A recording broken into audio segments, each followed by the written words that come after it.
Support for Donnybrook Last Call is provided in part by Design Air Heating and Cooling. Thank you for joining us for Last Call. We go to you, Sarah Fenske. As there have been some changes, of course, with the new administration in St. Louis's City Hall. Cara Spencer is the new mayor. But she's decided to go to the bullpen for some veterans to help with the transition team. There's a not-for-profit that's been established, funded in part anyway, by some unions. And Celeste Vossmeyer, longtime local attorney, and Jerry Schlichter, another local attorney who's been on this program, are heading the effort.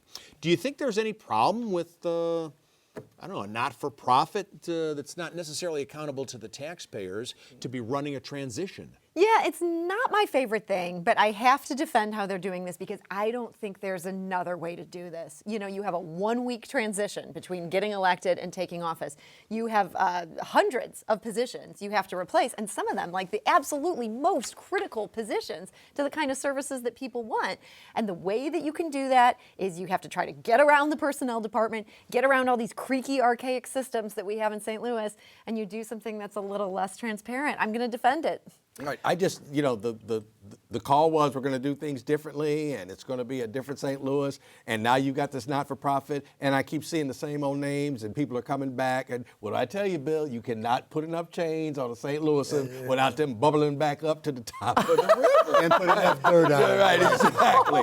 So here we are again. The more things change, the more they change. Except these old hands that are coming in are just supposed to be not taking over themselves, but helping get new people in. Some of them are interim, not all. I understand. So I don't think it's really the old band getting back together again so much. And I thought that, yeah, she's going to do everything, she's going to put a new spin on maybe some of the old ways, but the fact that Mr. Schlichter was not available and he might have been trapped under a piece of heavy furniture, we have no idea why he wasn't available to comment when they called for a comment, but that didn't look good. That did not look good. And Celeste Vossmeyer, she's got a terrific reputation. She's a SLU law school professor. She worked at Charter for a very long time. I think they're going to have to be maybe a little more forthcoming to make people like Sarah and others more comfortable. But to Alvin's point, the old hands are coming back. Jim Sulman, who last left the Streets Department in 2006, is back. He's a very capable guy. And Otis Williams is taking over. Temporary, Charlie, temporary. Yeah, I know, but it is interesting to go back. And what does temporary mean? Until we find somebody just like you? No, until we can find someone. It's very hard. It doesn't matter as long as the T's are crossed and the I's are dotted. As long as the trash is picked up. Agreed. As long as the streets are potholes. So it's a temporary thing while they find permanent replacements and bringing experienced people in for that limited role, I think is not a bad thing. Yeah, you could bring in like the most genius person and be like, okay, we need you to run the streets department. There is this onboarding process, and you don't get the benefit of your predecessor teaching you how to do this because they all left with the old administration, and properly so. That allows for some continuity. We have a fantastic police chief, and we found him someplace else, and he's doing a great job. Let's just find people and hire them. Why these old hands got to be involved? We get the interim, well, I and think then they're we do searching. That. I think the old hands are searching. All right.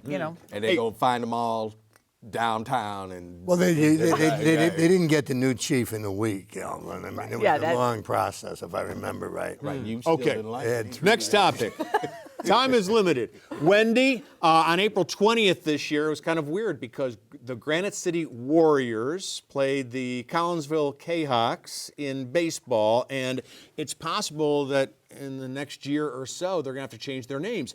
There's legislation in Springfield, Illinois, that will require schools to have mascots that don't have Indian or Native American names. So Jayhawks is out, Indians are out, Warriors would be out. What do you think?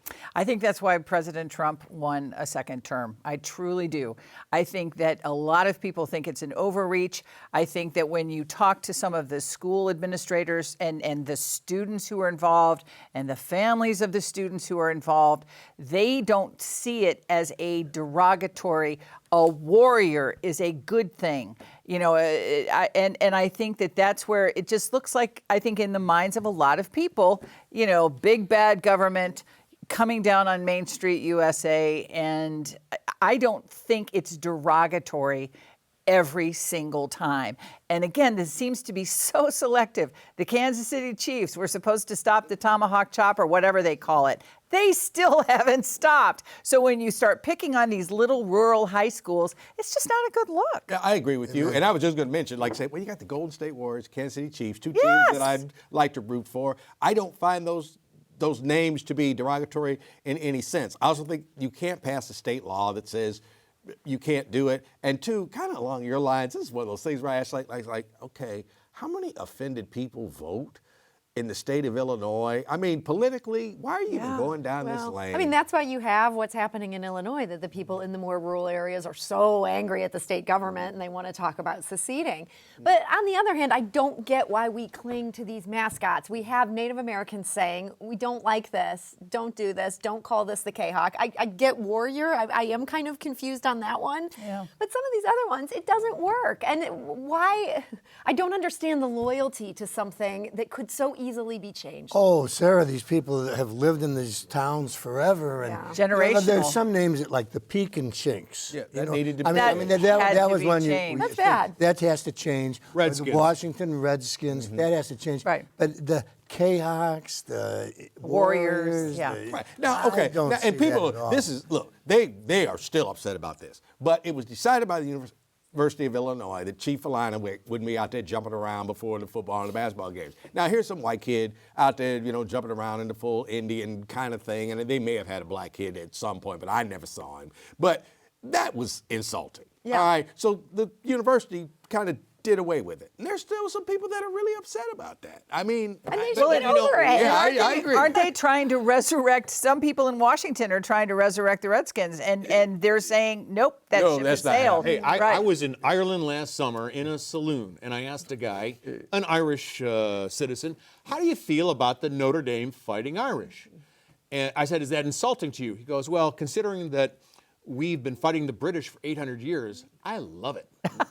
So, you know, and when we say that Indians don't like it, which Native Americans don't like it? Some, but have we polled all of them? And Right. is the term, first of all, the K-Hawk is weird because that Indian was actually a Mississippian at Cahokia Mounds. It wasn't a K-Hawk, right?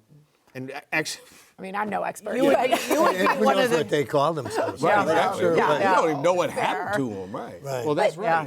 You know, I mean, I don't know. I feel like the situation with the Irish, people bring this up, and it's just a different thing. The Irish have been so ascendant in this country. The Irish dominate politics where you and I are from. Not for a long and time. I know, but Yeah. they're doing great today, and that's maybe a different situation. I feel like the Native Americans, we did terrible things to them, terrible things, unforgivable things. You know, Martin Dugan used to be upset at Paddy Wagon. Yeah. Yeah.